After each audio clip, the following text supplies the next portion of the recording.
Blue Ink. Ahora hablaremos de las leyes de Kirchhoff. En este caso vamos a hablar de la ley de Kirchhoff para corrientes.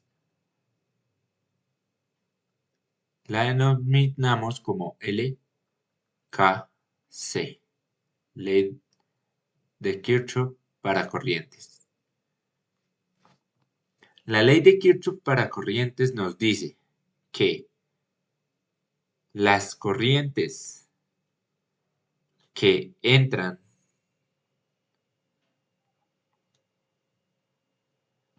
van a ser igual a las corrientes que salen. De salen y entran a dónde, es decir, que salen y entran a un nodo, como podemos ver en el gráfico, como entran dos corrientes y sale la misma cantidad de corriente. No puede aparecer ni desaparecer nada de carga. Tiene que existir una conservación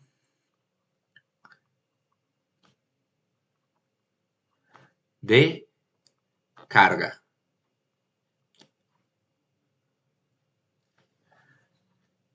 Como se puede observar en el gráfico.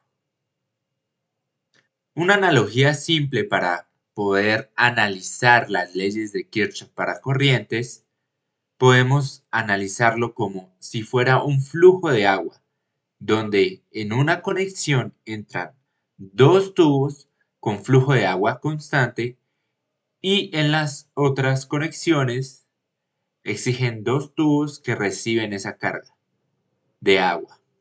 No puede verse perdida ninguna cantidad de agua. Toda el agua que entra tiene que salir.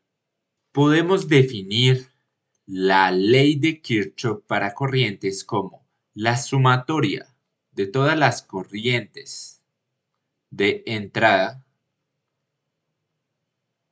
a un nodo tienen que ser iguales a la sumatoria de todas las corrientes de salida del nodo.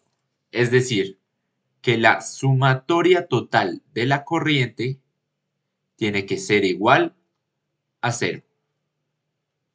Tenemos aquí un nodo, como se puede observar, donde existen diferentes conexiones. En este caso se conoce que aquí hay una corriente 1 de entrada de un valor de 5 amperes.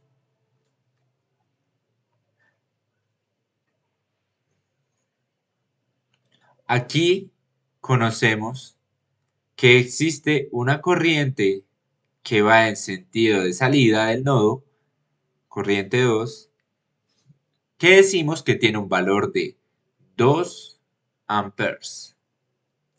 Utilizando la ecuación y la ley de Kirchhoff, vamos a analizar cuál es la dirección tanto de entrada o de salida de esta corriente, que la llamaremos corriente 3, y cuál es su magnitud. Primero que todo, como ya dijimos, la sumatoria de las corrientes de entrada tiene que ser igual a la sumatoria de las corrientes de salida. Y la sumatoria de las corrientes totales tienen que ser igual a 0. Vamos a utilizar esta ecuación, donde la sumatoria de las corrientes totales sería la corriente I sub 1 más la corriente I sub 2 más la corriente I sub 3. Y esto tiene que darnos igual a 0. El valor de la corriente I sub 1 es de 5 amperes más el valor de la corriente I sub 2, que lo vemos que es en salida, sería una corriente en sentido negativo, porque está saliendo del nodo, y de 2 amperes, más el valor de la corriente I sub 3, que no lo conocemos. Esto igual a 0. Despejando I sub 3 obtenemos que I sub 3 va a ser igual a los 5 amperios de la corriente I sub 1 menos los 2 amperios de la corriente I sub 2, dándonos un valor de I sub 3 de 3 amperes. Tenemos aquí un nodo. En este caso vamos a tener más de 3 conexiones. 1, 2, 3, 4 y hasta 5 conexiones. Tenemos aquí una corriente que sale. La denominamos I sub 1 y tiene un valor de 20 amperes.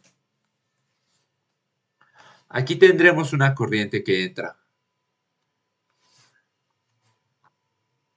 I sub 2 con un valor de 5 amperes. Aquí tenemos una corriente que entra. Aquí tenemos una corriente que sale. I sub 3 de 8 amperes. Y por último tenemos una corriente que entra, que la denominamos I sub 4 de 10 amperes. Nuestro objetivo es utilizar la ley de Kirchhoff para corrientes para analizar cuál es el valor de la corriente 5 y cuál es su magnitud y cuál es su dirección, si sale o entra del nodo. Como ya sabemos, la sumatoria de las corrientes tiene que ser igual a 0. Entonces empezamos a sumar los valores de la corriente. I sub 1 más I sub 2 más I sub 3 más I sub 4 más I sub 5 igual a 0. En este caso, como queremos hallar el valor de I sub 5, despejamos I sub 5, dando que I sub 5 va a ser igual a la suma de I sub 1 más I sub 2 más I sub 3 más I sub 4. Teniendo que I sub 5 va a ser igual a menos 20 amperes más I sub 2 está entrando, entonces es positivo 5 amperes. I sub 3 está saliendo, entonces es negativo 8 amperes más I sub 4 está entrando, entonces es positivo 10 amperes menos 13 amperes. Este resultado nos quiere decir que las corrientes están en negativo, es decir, que faltan 13 amperes en el nodo. Es decir, que necesitamos que entre los 13 amperes dentro del nodo para que haya un equilibrio de las corrientes de entrada y las corrientes de salida.